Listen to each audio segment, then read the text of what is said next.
Hello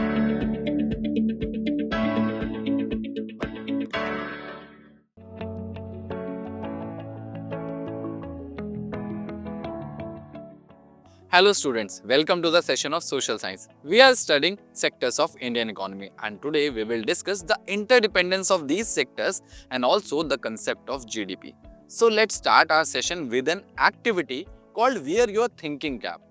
Now, can you imagine eating a meal without farmers, factory and transportation services? आपके सामने रोज जो इतना delicious food आता है, क्या उसमें फार्मर्स का, फैक्ट्री का और ट्रांसपोर्टेशन सर्विसेज या टर्शियरी सर्विसेज का कोई रोल नहीं होता? होता है ना? तो इससे साबित होता है कि ये तीनों सेक्टर आपस में इंटरडिपेंडेंट हैं। ये कैसे हैं? चलिए इसको एग्जांपल से समझते हैं। एग्जांपल लेते हैं हम बिस्किट का। बिस्किट के लिए रॉ मटेरियल की रिक्वायरमेंट होती है जो कि होता है वीट। एग्रीकल्चर सेक्टर यानी प्राइमरी सेक्टर से वीट को उगाया जाता है। उसके बाद वीट सेकेंडरी सेक्टर में भेजा जाता है जहां इसको रॉ मटेरियल से ट्रांसफॉर्म किया जाता है फाइनल प्रोडक्ट में, दैट इज बिस्किट। अब यही बिस्किट टर्शियरी सेक्टर की हेल्प की वजह से आप तक पहुंचता है। तो इस तरीके से आप देख सकते हैं एक पूरा साइकिल कंप्लीट हो रहा है और यहाँ पर साफ तौर पे दिख रहा है कि ये तीनों सेक्टर आपस में इंटरडिपेंडेंट है। इसे और अच्छे से समझते हैं और उसके लिए मैं हेल्प लूंगा टर्शियरी सेक्टर की। टर्शियरी सेक्टर अपने आप में एक ऐसा सेक्टर है जो गुड्स प्रोड्यूस नहीं करता, पर ये हजारों सर्विसेज प्रोड्यूस करता है और ये सर्विसेज हेल्प करती हैं in the production of primary and the secondary sector. तो आप देख सकते हैं कि किस तरीके से टर्शियरी सेक्टर दोनों ही सेक्टर को एक बैकबोन की तरह सपोर्ट करता है। अब यहाँ पर मैं एग्जांपल लूंगा टर्शियरी सेक्टर से ट्रांसपोर्टेशन सर्विसेज का। अब ट्रांसपोर्टेशन सर्विसेज प्राइमरी सेक्टर को कैसे हेल्प करती हैं उसको समझ लेते हैं। तो प्राइमरी सेक्टर में जैसे एग्जांपल के लिए एग्रीकल्चर में बहुत सारे इनपुट्स की जरूरत पड़ती है। जैसे फार्मर जब फसल लगाते हैं तो उन्हें बीज चाहिए, खाद चाहिए, ये सब चीजें उन्हें ट्रांसपोर्ट करने में हेल्प करती है ट्रांसपोर्टेशन सर्विसेज। अब ये सर्विसेज वहां तक तो पहुंच गई, उसके बाद फसल उगाई जाती है, वो हार्वेस्ट होती है। उसके बाद हार्वेस्ट के बाद उसे इंडस्ट्रीज तक पहुंचाना है या मार्केट में लेके जाना है, इसमें भी टर्शियरी सेक्टर यानी ट्रांसपोर्टेशन सर्विसेज आपको हेल्प करती हैं। इसके बाद हम बात करते हैं सेकेंडरी सेक्टर की। तो सेकेंडरी सेक्टर में रॉ मटेरियल की रिक्वायरमेंट बहुत ज़्यादा ज़रूरी होती है, तो उन्हें रॉ मटेरियल प्रोवाइड करता है ट्रांसपोर्टेशन और इसी तरीके से जब उन्हें फाइनल गुड्स में कन्वर्ट कर दिया जाता है तो इसे मार्केट तक भी पहुंचाने में हेल्प करता है टर्शियरी सेक्टर यानी ट्रांसपोर्टेशन सर्विसेज।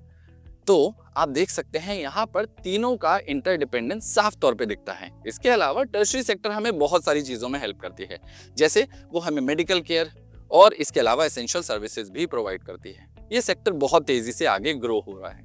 अब बात करते हैं कि हमारे हर सेक्टर में जितना भी प्रोडक्शन होता है उसे हम मेजर कैसे करते हैं। हमारे देश में हजारों goods and services daily basis पे प्रोड्यूस किए जाते हैं, तो ऐसे में क्या हम प्रोडक्ट्स की काउंटिंग करें?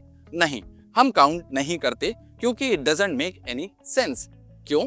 यहाँ पर इकोनॉमिस्ट सजेस्ट करते हैं कि आप प्रोडक्ट की काउंटिंग मत कीजिए, बल्कि वैल्यू को ऐड कीजिए जितने भी गुड्स एंड सर्विसेज प्रोड्यूस हुए हैं, क्योंकि इससे हमारे लिए कंपैरिजन करना काफी ज्यादा आसान हो जाता है। इसके अलावा ये हमारी प्रोडक्शन कैपेसिटी को भी बताता है। Total production is calculated by adding the values of all the three sectors. अब इसे समझते हैं कि एग्जाम्पल के साथ। एग्जाम्पल में यहाँ पर हम वीट की बात करते हैं। यहाँ पर साफ कह रहे हैं if 10,000 kg of wheat is sold at ₹20, then इसकी वैल्यू आ जाती है 2 लाख रुपीज। ठीक इसी तरीके से हम कोकोनट का एग्जाम्पल लेते हैं।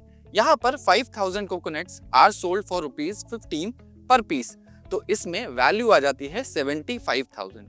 ये वैल्यूज हमारी कैलकुलेशन को बहुत आसान बना देती हैं और साथ ही कंपैरिजन करने में भी बहुत ज्यादा आसानी होती है।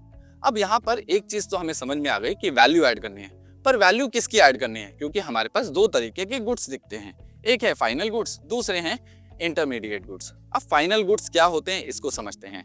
Final goods are those goods which are ready to consume by the consumers and do not require any further processing, क्योंकि ये अपने आप में फाइनल प्रोडक्ट हैं, इसे बार बार प्रोसेस नहीं किया जाता, ये एंड प्रोडक्ट हैं और इसीलिए इसकी वैल्यू को डायरेक्टली जीडीपी में ऐड किया जाता है। एग्जाम्पल के लिए biscuit, car, furniture and many other things जिसको आप डायरेक्टली कंज्यूम कर सकते हैं।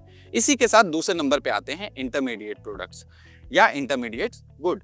अब ये इंटरमीडिएट गुड्स क्या होते हैं? ये वो गुड्स होते हैं जो दूसरे गुड्स के प्रोडक्शन में हेल्प करते हैं, यानी ये फिनिश गुड्स नहीं है, ये रॉ मटेरियल की तरह इस्तेमाल किए जाते हैं और इसलिए इनकी वैल्यू को हम जीडीपी में ऐड नहीं करते हैं, क्योंकि इनकी वैल्यू ऑलरेडी फाइनल गुड्स में ऐड होती है। जैसे एक बिस्किट बनाने वाली कंपनी फ्लावर वैल्यू को जरूर ऐड करेगी, ठीक इसी तरीके से car making company steel use जो हुआ है उसकी वैल्यू को अपनी फाइनल वैल्यू में ऐड करती ही करती है। इसे और थोड़ा डिटेल में समझते हैं। हमारे देश में हजारों सर्विसेज एंड गुड्स प्रोड्यूस किए जाते हैं, पर वैल्यू किसकी ऐड करनी है, यहाँ पर हमें ध्यान रखना है। फाइनल गुड्स एंड सर्विसेज की वैल्यू को ही हमें ऐड करना है। इसके लिए एग्जांपल लेते हैं वापस बिस्किट का ही। अब यहाँ पर एक फार्मर है जिसने व्हीट उगाया, इसके बाद उसने व्हीट को फ्लावर मिल को बेचा 20 रुपीज पर केजी के हिसाब से। तो यहाँ पर ये फ्लावर मिल के पास जाता है, कंज्यूमर के पास नहीं जाता, और इसीलिए ये फाइनल प्रोडक्ट नहीं हुआ, और इसी वजह से इसकी वैल्यू को ऐड नहीं किया जाएगा।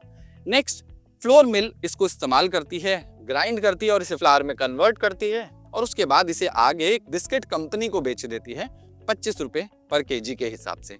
तो यहाँ पर भी ये कंज्यूम नहीं हुआ और इसी वजह से ये फाइनल प्रोडक्ट नहीं बना, इसकी वैल्यू यहाँ पर भी ऐड नहीं की जाएगी। इसके बाद बिस्किट कंपनी इसको रॉ मटेरियल की तरह इस्तेमाल करती है, फ्लावर, शुगर, ऑयल और बहुत सारी चीजों को इस्तेमाल करके बिस्किट बनाती है। तो ये एक फाइनल प्रोडक्ट हुआ जो कि कंज्यूमर तक पहुंचा। अब इसकी कीमत यहाँ पर हो जाती है 80 रुपीज। तो यहाँ पर आप देख सकते हैं बिस्किट एक फाइनल प्रोडक्ट है, ये कंज्यूमर तक पहुंचा है और इसीलिए इसकी वैल्यू को हम जीडीपी में ऐड करेंगे। अब यहाँ से आपको आइडिया लग गया होगा कि कौन सी वैल्यू को ऐड करना है, पर आपके दिमाग में फिर भी सवाल आ रहा होगा कि फाइनल गुड्स को ही क्यों। चलिए इसको भी डिटेल में समझते हैं। जितने भी गुड्स और सर्विसेज प्रोड्यूस होते हैं उन सभी की वैल्यू को ऐड करना होता है? नहीं, ऐसा क्यों नहीं करते? ताकि हम अवॉइड कर सकें counting the same product multiple times. अगर हम एक ही चीज की अलग अलग सेक्टर्स में बार बार काउंटिंग करेंगे तो हमारी कैलकुलेशन गलत होने के चांसेस बहुत ज्यादा बढ़ जाएंगे। यहाँ पर जो वैल्यू होती है वो फाइनल गुड्स या सर्विसेज की ही ऐड की जाती है, क्योंकि उनके अंदर इंटरमीडिएट गुड्स की वैल्यू ऑलरेडी ऐड होगी। पिछले एग्जांपल की ही बात कर लेते हैं। यहाँ पर हमने देखा जो बिस्किट 80 रुपीज का बिका उसके अंदर ऑलरेडी 25 रुपए जो फ्लावर की कीमत थी वो ऑलरेडी एडेड थी। ठीक इसी तरीके से अगर हम बिस्किट, व्हीट, फ्लावर इन सब की वैल्यू को अलग अलग सेक्टर्स में अलग अलग बार काउंट करेंगे तो मैक्सिमम चांसेस हैं कि हम मल्टीपल टाइम्स सेम काउंटिंग कर सकते हैं या काउंट की डबलिंग हो सकती है, जिसकी वजह से जो हमारी वैल्यू है वो इनकरेक्ट आएगी। और यहीं से हमारा कॉन्सेप्ट आता है जीडीपी का। तो जीडीपी क्या है? जीडीपी कुछ नहीं, बहुत सिंपल है, total value of all the goods and the services produce in each sector during a given year. अब यहाँ पर अगर हम जीडीपी की बात करते हैं तो ये हमारी इकोनॉमी के साइज को बताती है कि हमारे पास कितने गुड्स एंड सर्विसेज साल में प्रोड्यूस होते हैं। इसीलिए कहा जाता है GDP is the total value of all the final goods and the services. यहाँ पर आपने ध्यान दिया, फाइनल वर्ड आया है। तो इसी के साथ जो भी एक कंट्री में प्रोड्यूस किया जाता है in a given year, let's say the financial year, क्योंकि हमारे यहाँ पर जीडीपी के कैलकुलेशन फाइनेंशियल ईयर के हिसाब से होती है।